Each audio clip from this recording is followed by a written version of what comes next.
The king who conquered heaven. It sounds like some grand myth, right?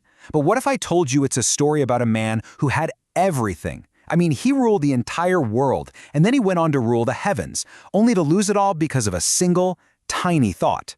That's the incredible story we're diving into today. So where does this wild story even come from? Well, it's from a really ancient Buddhist text called the Sūtra of King Mandatharda. And this isn't just some fairy tale they made up, it's actually a story with a deep, profound lesson about us, about human nature. And it all really boils down to this one unbelievable question. Could a mortal person, a human being, actually rule the heavens? I mean, really take charge, up there with the gods? The story of King Mandathar is all about finding out the answer. All right, so let's get into it. The story of our king starts right at the very beginning, with his birth. And trust me, it was unusual. It was a sign that this guy was destined for some pretty big things. So, he wasn't born in, the normal way. The story goes that a soft little bump grew on his father's head, and when it was ready, it just split open. And out came this perfect golden child. They named him Mandathar, which literally means born from the head. Wild, right? So when the old king, his father, passed on, Mandathar didn't have to fight for the throne. No coups, no politics, he just declared it.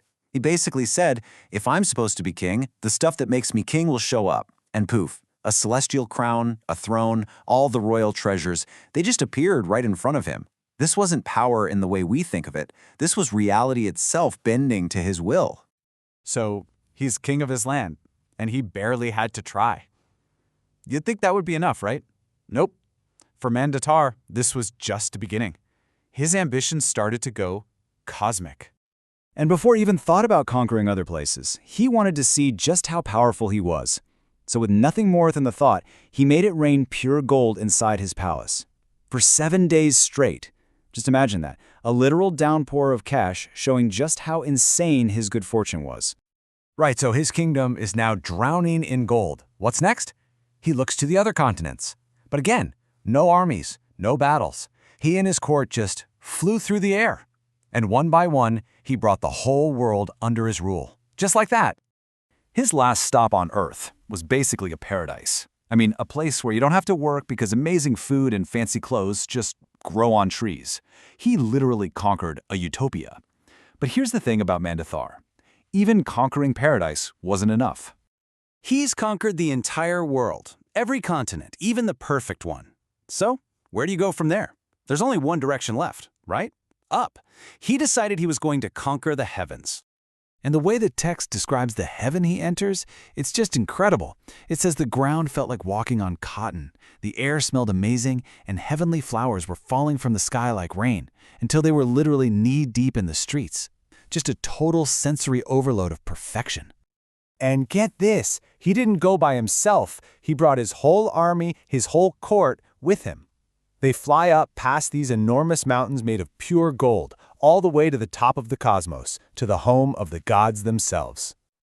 This is it. This is the peak. A mortal man just shows up at the front door of the gods. And he's not there to pray or ask for favors. He's there as an equal.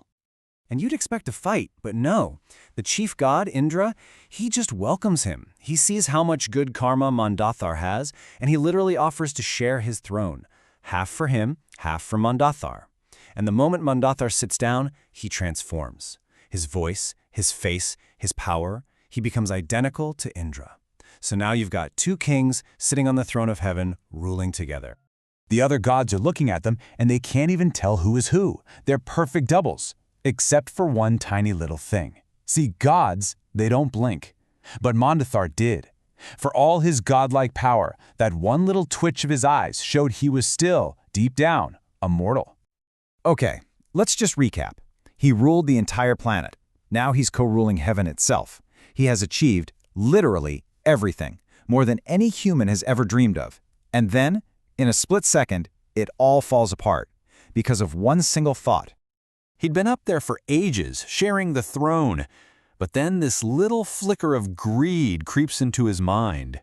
The thought was so simple and so devastating. You know, if Indra would just die, I could have all of this for myself.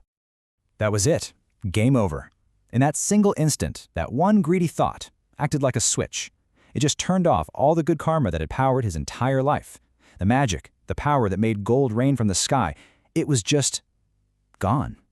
And he just fell, right off the throne, out of the palace of the gods, and down, down, down through the sky. He plummeted all the way back to Earth and landed in his own garden. But he wasn't a king anymore. He was just a sick, frail old man about to die.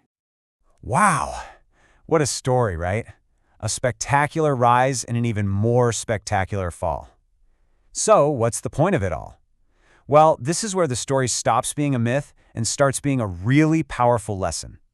Here's the kicker. The person telling this story, it's the Buddha, and he drops a bombshell. King Mandathar, that was him in a past life. This isn't just a parable he's telling, it's his own story. It's a lesson he learned the hard way.